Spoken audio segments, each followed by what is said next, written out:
Hello बच्चों, let's read this question. So this question say a block of mass small m is placed on the surface with a vertical cross section given by y is equal to x cube by 6.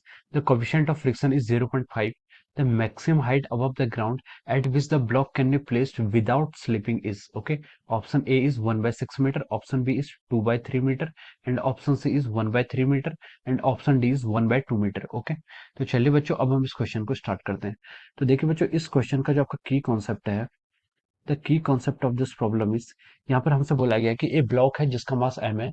हम उसको किसी surface पर रखते हैं with a vertical cross section. हमें vertical cross section के relation given है Y और एक्स में. If the coefficient of friction is इतना 0.5, the maximum height above the ground which the block can be placed without slipping, जहां पर हम block को रख सकते हैं. ठीक है, तो देखिए ब्लॉक अगर आपका मूव नहीं कर रहा है, विदाउट स्लिपिंग है, ठीक है, तो हम लिख सकते हैं कि यहाँ पर आपका स्टैटिक फ्रिक्शन एक्ट करेगा. Okay, so now we can say that here our static friction will act. ठीक है, यहाँ पर आपका क्या करेगा, स्टैटिक फ्रिक्शन यहाँ पर आपका एक्ट करेगा.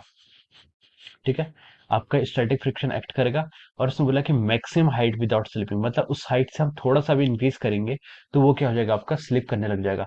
तो स्टैटिक फ्रिक्शन में भी हम बोलेंगे कि वो आपका क्या होगा, लिमिटिंग स्टैटिक फ्रिक्शन की वैल्यू यहाँ पर हमें फाइंड आउट करनी है. ठीक है, अब देखिए स्टैटिक फ्रिक्शन होता है, देखिए स्टैटिक फ्रिक्शन आपका तब एक्ट करता है जब आपके क्या होता है, static friction act when there is a tendency of relative motion. जब हमारी टेंडेंसी ऑफ रिलेटिव मोशन होती है तब हमारा स्टैटिक फ्रिक्शन एक्ट करता है. ठीक है, स्टैटिक फ्रिक्शन तब एक्ट करता है जब there is a tendency of relative motion. और स्टैटिक फ्रिक्शन की जो वैल्यू होती है, it is always less than और equal to over mu S N. ठीक है, न्यू एस एन से क्या होती है, ऑलवेज लेस होती है. This is the formula for over static friction. ठीक है, फ्रिक्शन, स्टैटिक फ्रिक्शन की वैल्यू कहां से कहां तक लाई करती है, जीरो से लेकर आपकी न्यू एस एन तक लाई करती है. ठीक है, this is the value for our static friction. अब देखिए क्वेश्चन में देखिए हमसे क्या बोला गया कि ए ब्लॉक है जिसका मास m है, is placed on the surface with a vertical cross section of y x cube by 6.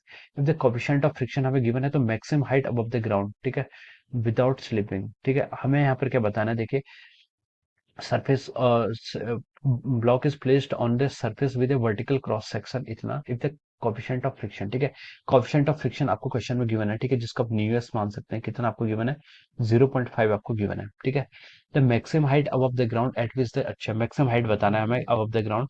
हमें यहाँ पर क्या करना है, फाइंड आउट करना है. ठीक है, अब देखिए मान लीजिए हम इसको डायग्राम के थ्रू समझते हैं.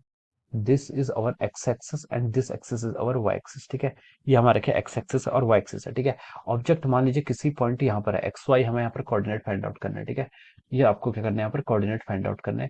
और मान लीजिए आपका ये इसका क्या स्लोप है, कुछ पॉइंट है उस पॉइंट का हमारा स्लोप है. ठीक है, स्लोप कैसे फाइंड आउट करते हैं, हम टेंजेंट ड्रॉ करने से. ठीक है, ये आपको मान लीजिए थीटा है, आपको मान लीजिए ये आपका थीटा है. ठीक है, ये आपका स्लोप क्या होता है, स्लोप होता है आपका डिस्प्लेसमेंट अलोंग वाई एक्सिस, इसको मैंने क्या मान लिया, डेल वाई मान लिया.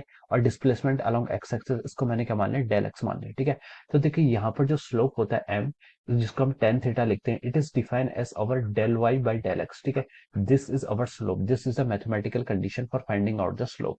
ये क्या आपकी मैथमेटिकल कंडीशन होती है आपकी स्लोप को फाइंड आउट करने के लिए. ठीक है, अब देखिए हमें क्या फाइंड आउट करना है, उसने क्वेश्चन बोला कि मैक्सिमम हाइट, मैक्सिमम हाइट मानी कि हमें डेल वाई यहाँ पर कैलकुलेट करना है, डेल वाई कैलकुलेट करना है जिससे ऑब्जेक्ट क्या करे, आपका स्लिप ना करे. ठीक है, तो मान लीजिए यहाँ पर आपका ऐसा ऑब्जेक्ट रखा हुआ है. ठीक है, हियर इज अवर ऑब्जेक्ट, आपका एम हाइट पर रखा हुआ है. ठीक है, इस ऑब्जेक्ट पर आपके कौन कौन से फोर्स लेंगे, सबसे पहले तो आप कहेंगे सर इसमें एक mg फोर्स लगेगा इन द डाउनवर्ड डायरेक्शन, एक आपका नॉर्मल फोर्स लगेगा इस डायरेक्शन में. ठीक है, और ये एंगल क्या होगा, आपका थीटा डिग्री का एंगल होगा. ठीक है, अगर ये एंगल आपने थीटा डिग्री डिफाइन किया है नीचे स्लोप के लिए, तो ये एंगल भी आपका थीटा के इक्वल होगा. ठीक है, अब देखिए हम यहाँ से क्या लिख सकते हैं, देखिए स्लिप नहीं करना चाहिए ना, देखिए स्लिप नहीं करना चाहिए तो यहाँ पर स्टैटिक फ्रिक्शन लगना चाहिए. ठीक है, स्टैटिक फ्रिक्शन लगना चाहिए, स्टैटिक फ्रिक्शन की डायरेक्शन आपकी ये होनी चाहिए. ठीक है, this will be the direction of our static friction.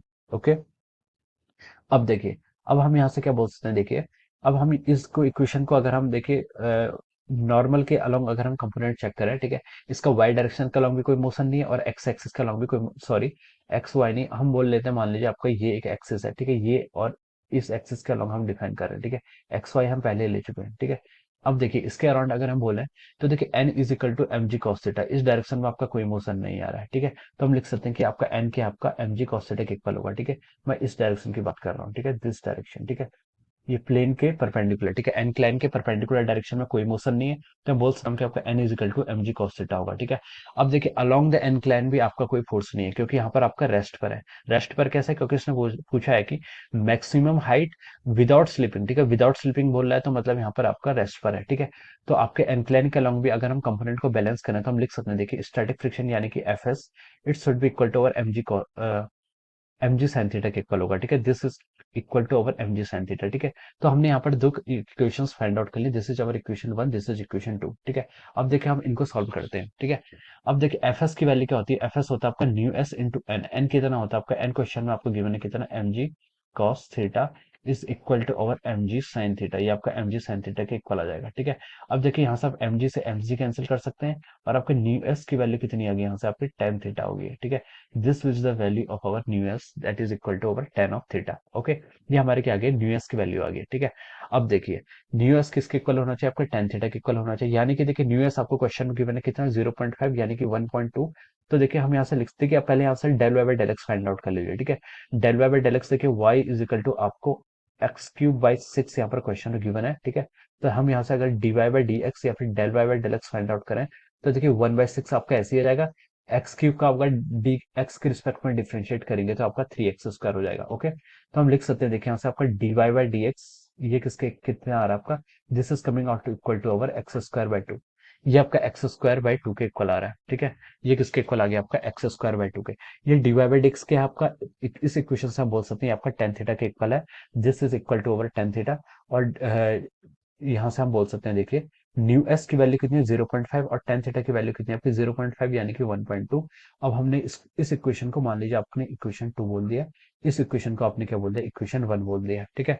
अब देखिए D Y by D X क्या होता है, टेन थीटा के इक्वल होता है, तो हमने वन और टू इक्वेशन को आपका क्या कर दिया, इक्वेट कर दिया, और ये आपके किसके इक्वल आ गया, this is coming to equal to over x² by 2, ठीक है। ये हमारा किसके इक्वल आ गया आपका x² बाई 2 के। तो देखिए हम यहाँ से x² इज इक्वल टू 1 हो जाएगा लिख सकते हैं, और यहाँ से x की आपकी दो वैल्यू हो जाएंगी, एक +1 और एक -1, ठीक है। यहाँ पर हमारी सॉरी x की दो वैल्यूज आ गई, +1 और -1, ओके। अब देखिए अब हम यहाँ पर पुट करते हैं वैल्यूज को, ठीक है। अब देखिए y का रिलेशन हमें हमें क्या पूछा गया था, देखिए the maximum height above the y, हमें x एक्सिस के अलावा मैक्सिमम हाइट फाइंड आउट करनी है, ठीक है। तो हम इसको y del Y by del X हमने कैलकुलेट किया था, ठीक है। तो देखिए हम यहाँ से लिख सकते हैं कि y कितना हो जाएगा आपके यहाँ से, x³ डिवाइड बाई 6, और x की यहाँ पर दो वैल्यू लेंगे, +1 -1, तो यहाँ पर 1/6 और -1/6, यहाँ पर आपके दो ऑप्शन आ जाएंगे, ठीक है। तो यहाँ से -1/6 आपका क्या रूल्ड आउट हो जाएगा, क्योंकि हमें क्या बताना है, हाइट बतानी है, हाइट आपकी 1/6 पॉजिटिव डायरेक्शन में होगी, ठीक है। तो वो हाइट क्या लाएगी, तो हम इसको बोल सकते हैं 1/6 will be the right answer of this question, ठीक है। तो हम क्या लिख सकते हैं यहाँ से, जो आपका 1/6 होगा, ठीक है, y इज इक्वल टू +1/6 क्या होगा आपका, वाई एक्सिस के अलॉन्ग कोऑर्डिनेट होगा, या फिर उसकी मैक्सिमम हाइट होगी। तो हमसे क्वेश्चन में यही पूछा गया था कि if the coefficient of friction 0.5 then the maximum height above the ground it is equal to 1/6 metre, ठीक है। ये आपकी 1/6 मीटर हो जाएगी। ये देखिए आपका ऑप्शन ए में गिवन है, ठीक है। ये देखिए आपको ऑप्शन ए में क्या है, ये गिवन है, ठीक है। So we can write down that option A is the correct answer of this question, ठीक है। हम लिख सकते हैं कि इस क्वेश्चन का आपका ऑप्शन ए क्या होगा, राइट आंसर होगा, okay. So I hope you all understood this concept, all the best and thank you so much.